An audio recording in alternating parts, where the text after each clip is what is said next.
So hey guys and welcome to this channel. आज हम बात करने वाले हैं इंडिया की दी बेस्ट सेलिंग कार के बारे में। आई एम श्योर आप सभी ने कभी ना कभी इस कार को ओन किया होगा या आप किसी को जानते होंगे जो ये कार ओन करते हैं। इसमें कुछ कमियां थी और सेफ्टी इश्यूज़ भी थे, बट इस सब के बाद भी इंडिया में इसके 2 मिलियन से भी ज़्यादा यूनिट सेल किए गए हैं। I am talking about Maruti Suzuki Swift. तो मारुति सुजुकी ने मार्केट में ये डोमिनेंस कैसे हासिल की? To know this, stick till the end. You are watching That Indian Car Guy and this is the journey of Maruti Suzuki Swift। पहली Swift Japan में launch की गई थी 2000 में। ये स्विफ्ट सुजुकी कल्टस की एक रिप्लेसमेंट थी और ये ऑब्वियसली इंडिया में नहीं आई थी। फिर 2002 में सुजुकी ने अपनी कॉन्सेप्ट एस लॉन्च करी जो उनकी कॉन्सेप्ट कार थी। इस कार ने कई लोगों को अट्रैक्ट किया इन पेरिस मोटर शो। जैसे कि सभी कॉन्सेप्ट कार्स होती है वैसे ये एक बहुत फ्यूचरिस्टिक दिखने वाली कार थी। उस टाइम के हिसाब से ये बहुत हाईटेक थी। इसमें नेविगेशन सिस्टम था, एक बिग डिस्प्ले था, steering wheel funky PS controller जैसा दिखता था, typical concept car. Best part इसका मैकेनिकल सिस्टम था। इसमें 4 व्हील ड्राइव सिस्टम था और 1.6 लीटर DOHC इंजन था। इसी कॉन्सेप्ट कार से इंस्पायर्ड सुजुकी स्विफ्ट लॉन्च करी गई थी 2004 में जापान में और ग्लोबल मार्केट के लिए 2005 में लॉन्च करी गई थी। इस न्यू स्विफ्ट का डिज़ाइन बहुत हैवीली इंस्पायर्ड था कॉन्सेप्ट एस से। लोगों को इस कार का आइडिया बहुत अच्छा लगा, मतलब एक funky small sporty hatchback car. इसमें ग्लोबली 2 इंजन ऑप्शंस थे स्टार्टिंग में, 1.3 लीटर और 1.5 litre. 1.3 litre engine 90 horse power produce करता था और दूसरा 1.5 litre engine 108 horse power produce करता था। बट इंडिया में थोड़ा डिफरेंट सीन था। इंडिया में भी 1.3 लीटर SOHC इंजन प्रोड्यूस किया गया था, बट ये ट्यून किया गया था to produce 87 horsepower with 130 newton metre of torque. This is the Swift with which India fell in love with. इस कार को यूरो NCAP ने भी 4 स्टार सेफ्टी रेटिंग दिए थे, बट इंडिया में सीन फिर से थोड़ा डिफरेंट था। इंडिया की बेस वेरिएंट स्विफ्ट में एक भी एयरबैग नहीं था, तो सेफ्टी तो बहुत ही दूर की बात है। ये तो टट्टी है। बट इस बात के लिए कम्प्लीटली मारुति को भी ब्लेम नहीं किया जा सकता, क्योंकि 2010 के पहले 10 लाख के अंदर ऑलमोस्ट किसी भी कार में ऐसी सेफ्टी मिलती नहीं थी इंडिया में। वो तो अभी मार्केट चेंज हो गया 2015 के आसपास से। स्विफ्ट का बेस वेरिएंट सही में बहुत ही बेसिक था। उसमें एयरबैग्स नहीं थे, कोई पावर विंडो नहीं था, कोई सेंट्रल लॉकिंग नहीं थी, तो मतलब जो बेसिक फीचर्स मिलने चाहिए थे वो भी नहीं थे। बट उसके बदले इसमें बहुत अच्छी हैंडलिंग थी, ड्राइविंग डायनामिक्स थे, जिसके कारण ये इंडिया में बहुत पॉपुलर हुई। इसका इंजन भी बहुत पावरफुल था। पावरफुल मतलब एक लाइवली इंजन था। इसकी हैंडलिंग वगैरह इतनी अच्छी इसीलिए थी क्योंकि ये हेवीली इंस्पायर्ड थी जापानीज़ डेवलपर से। इनफैक्ट ये पहली मारुति की कार है जिसमें मारुति के इंजीनियर्स ने सुजुकी के इंजीनियर्स के साथ कंबाइन करके वर्क किया है, from concept to the real car.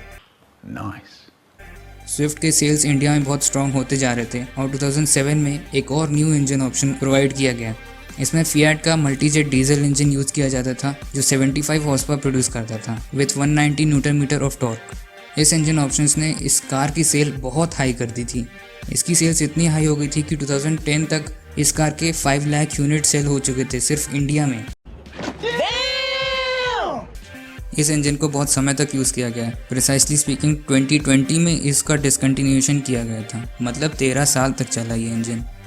Swift सिर्फ रोड के लिए नहीं बनाई गई थी, it was also meant to participate in motor sports. 2002 में सुजुकी ने जूनियर WRC चैंपियनशिप में कम्पीट करना स्टार्ट किया था with Swift super 1600।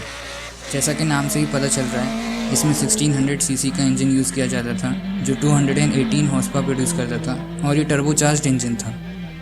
It was a fairly good car. इस कार ने अपने करियर में 2 विक्ट्रीज ली हैं और ये हमेशा टॉप 3 में रहती थी, बट इसे 2007 में SX4 ने रिप्लेस किया। देन कम्स 2010 में स्विफ्ट में न्यू इंजन प्रोवाइड किया गया, 1.2 litre K12M engine. Previous gasoline engine modern regulations पे खड़ा नहीं उतरता था, तो इसीलिए ये इंजन यूज़ किया जाने लगा और ये इंजन अब भी यूज़ किया जाता है और अब ये BS6 कंप्लाइंट भी है। एक तरफ पूरे वर्ल्ड में स्विफ्ट का फर्स्ट जनरेशन मॉडल ही यूज़ किया जाता था, बट इंडिया में मारुति के प्लान्स कम्प्लीटली डिफरेंट थे। 2011 में मारुति ने सेकेंड जनरेशन लॉन्च किया स्विफ्ट का। इस जनरेशन में स्विफ्ट का साइज़ बड़ा हो गया था, स्पेशियस हो गई थी, बट इंजन ऑप्शंस वही थे फर्स्ट जेन वाली। मैकेनिकली ज़्यादा डिफरेंस नहीं था फर्स्ट जेन सिविक से, बस इसकी जो हैंडलिंग थी उसे थोड़ा सॉफ्ट कर दिया गया था, सस्पेंशन भी थोड़ा सॉफ्ट कर दिया था ताकि ये इंडियन रोड्स पे थोड़ी कंफर्टेबल फील हो। बट अब प्रेजेंट सिनेरियो में ये कंप्लेंट रह नहीं गई है। अब जिस किसी को फन टू ड्राइव कार चाहिए एक बजट में, लोग अभी भी फर्स्ट जेन स्विफ्ट ही प्रेफर करते हैं क्योंकि इट वॉज सो लाइवली और छोटी थी और निम्बल थी। सेकेंड जेन स्विफ्ट की डिमांड बहुत ज़्यादा थी और मारुति इसे कोप अप नहीं कर पा रहे थे, तो इस कारण से इसमें वेटिंग लिस्ट बहुत बढ़ गई थी और इवेंचुअली मारुति को इसकी वेटिंग लिस्ट कैंसिल करनी पड़ी, सभी बुकिंग्स कैंसिल करनी पड़ी। बट स्टिल 2013 तक स्विफ्ट 1 मिलियन यूनिट्स बिक चुकी थी और इसी के चलते 2012 में स्विफ्ट ने ऑल्टो को ओवरटेक कर लिया सेल्स के मामले में। और ऑल्टो तो आप जानते ही हो, ये भी हमेशा से इंडिया की one of the best selling car रही है। फिर 2014 में सेकेंड जनरेशन का फेसलिफ्ट दिया गया। इसमें भी कुछ खास चेंजेस नहीं थे, थोड़े कॉस्मेटिक चेंजेस थे, बट दिस टाइम इसमें front air bags as a option देने लगे। पे अटेंशन, सिर्फ ऑप्शंस दिए गए थे, स्टैंडर्ड नहीं थे अभी भी। और ग्लोबल एनकैप ने इंडिया स्पेसिफिक मॉडल को 0 स्टार रेटिंग दिए थे सेफ्टी में, और दूसरी जगह दूसरे कंट्रीज़ की कार को 3 स्टार रेटिंग थे। तो यह India was far behind in terms of safety. फिर 2016 में सुजुकी ने अपना थर्ड जेन स्विफ्ट लॉन्च करी।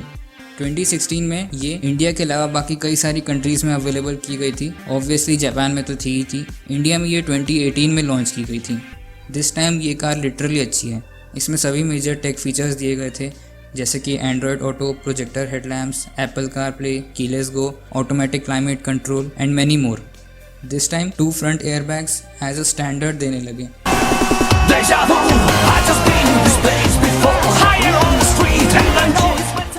ग्लोबल एनकैप ने इंडियन मॉडल को 2 स्टार रेटिंग दी थी, which is obviously better from the previous generation but not still the best.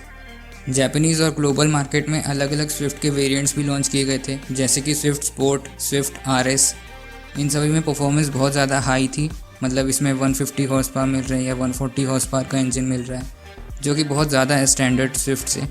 On the other hand India में जो स्पेशल मॉडल्स या वेरिएंट्स मिलते थे उसमें सिर्फ छोटे मोटे कॉस्मेटिक अपग्रेड्स थे और उससे ज़्यादा कुछ नहीं। सो या, this is how Swift became one of the most dominating car in the car industry in India. And this is everything from my side on Maruti Suzuki Swift. If you liked the video and found it informative, please like, share, subscribe, and thanks for watching.